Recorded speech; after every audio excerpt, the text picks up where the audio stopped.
L'établi a été fondé en 2015 dans l'idée de mutualiser les objets. Par exemple, d'une perceuse qu'on achète pour fixer un tableau et puis qui sert que 12 minutes dans sa vie en moyenne. Une des grandes particularités de l'association, par contre, c'est que ces objets n'appartiennent pas à l'association, mais sont des objets qui appartiennent aux adhérents et qui sont mis à disposition de l'association pour être partagés.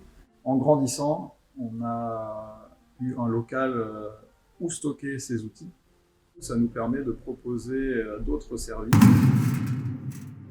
Avec cette bibliothèque d'outils, on a la possibilité de les louer, donc outils de bricolage, outils de jardinage. On a la possibilité d'utiliser l'espace de travail et aussi de tirer parti en fait des compétences, des connaissances et des conseils des bénévoles et des salariés d'Asso sur place.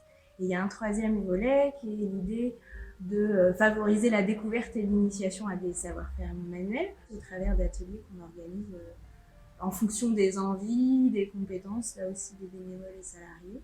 Ça peut être de la soudure, ça peut être d'initiation à l'utilisation de machines. C'est aussi des savoir-faire tels que la couture, le cuir. On essaye aussi de développer un peu d'ateliers parents-enfants. Et après, on est amené à avoir des actions avec des partenaires que peuvent être l'agglomération Angevine, mais aussi les maisons de quartier, pour sensibiliser au sujet au travers de la pratique et aussi de tester des projets autour de l'économie circulaire en essayant d'utiliser des matériaux de réemploi.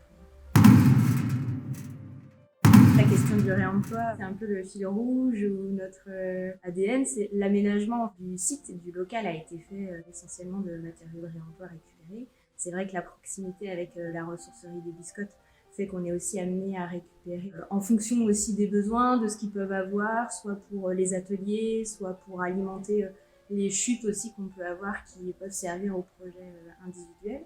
Et puis parfois, on est sollicité sur des entreprises ou associations qui ont du surplus ou des choses qui seraient amenées à jeter et posant la question de si ça pourrait nous intéresser.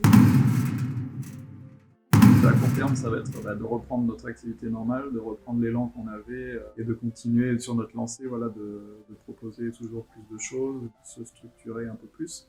À long terme, développer un peu plus le côté numérique. L'idée aussi de développer des partenariats pour se faire un peu plus connaître du grand public pour qu'ils puissent venir bricoler, mais aussi pourquoi pas pour développer aussi des actions partagées avec d'autres acteurs.